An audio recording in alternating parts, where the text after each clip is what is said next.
I'm so tired of micromanaging. How do I train, manage, and lead? I can't find time to be visionary.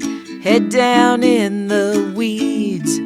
When your team says they are tapped out and they have no more capacity, these usually comes in words like, we're so busy, we're overwhelmed, we can't keep up.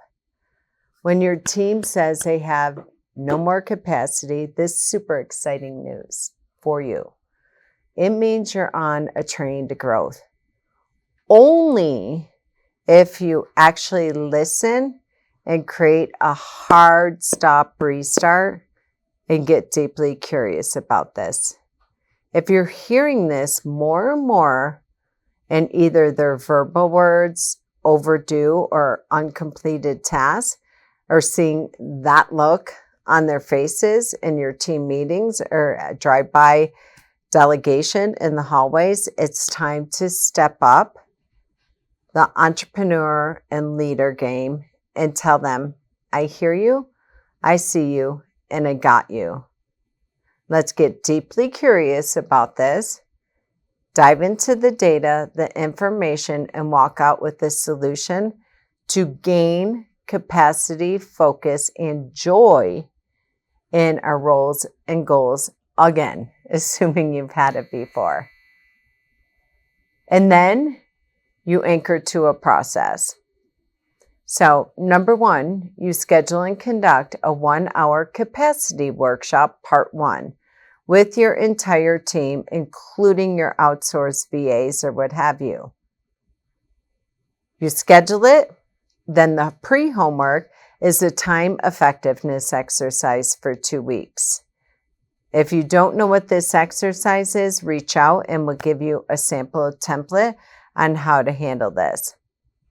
Number 3, then your team leader compiles all the results that they got from the time effectiveness exercise and sends it to the entire team 1 week before the next workshop to allow for folks to process the report and information, and they're ready to hit the ground running when you attend Capacity Workshop Part 2. It's never a one and done.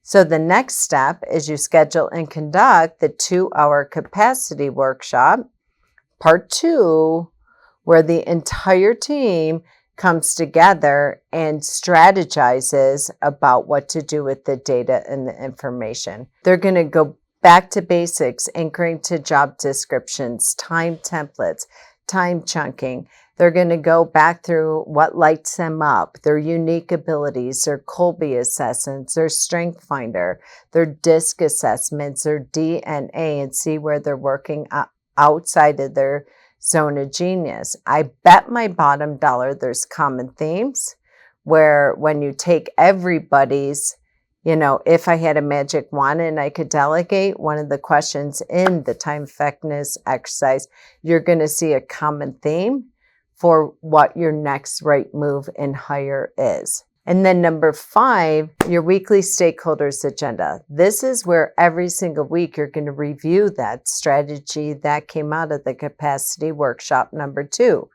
You're going to be looking at, okay, great. This is the, duties that we're all going to delegate, and it's a part-time person. We're going to hire overseas, bring in an intern, law clerk, whatever it might be. And you're going to unpack the implementation of that. That's the biggest complaint is, okay, we hear you, we see you, we have this grand strategic meeting about everything, and then nothing's ever done with it. You want your team to hear, we're going to find the problems, we're going to find the solutions, and we're taking this to the finish line and implementing this solution. So looking at it every single week, who's doing what to create the capacity breakthrough. Then number 6, you're going to schedule a 1-hour quarterly capacity workshop. This is a checkup with your entire team. Once again, including outsourced VAs, independent contractors, what have you. This is never a one and done. If you could see this framework, and It is consistent. It is pre-scheduled. It is clear and concise for the team that we are going to consistently put this in our standards within our SOPs in regards to process improvement, production improvement, and overall employee satisfaction and personal and professional development. This will change everything in your firm. In fact, you will not hear statements like overwhelmed, too busy, stop the marketing, we can't take on any more work. There'll no longer be balls dropped because you're looking at it every single week within your weekly stakeholders meeting. They know once we get out of this initial framework of doing capacity workshop 1, capacity workshop 2, they know that once a quarter this is coming. So throughout the quarter, they're going to consistently be doing their homework and their prep work.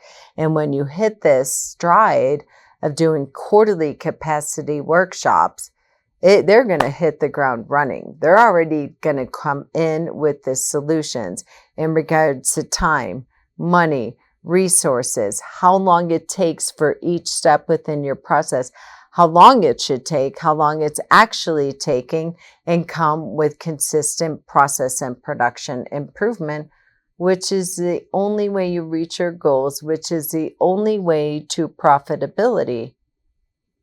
And from here, the massive strategic byproducts that come out of fixing your capacity issue is employee retention. Imagine a firm that operates like this.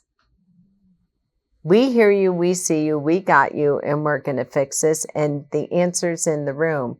You all know the solution. You're on the front lines day to day as I'm in the conference room counseling clients or the courtroom fighting for clients, whatever it might be in the makeup of your practice area.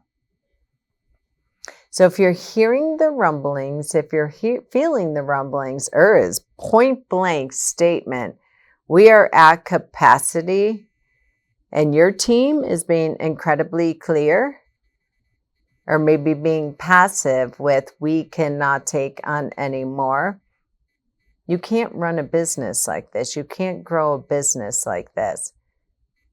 And leaning into that's not the solution and getting deeply curious about conducting the capacity workshop framework, you will change everything within your people, your process, your production, and ultimately your profitability.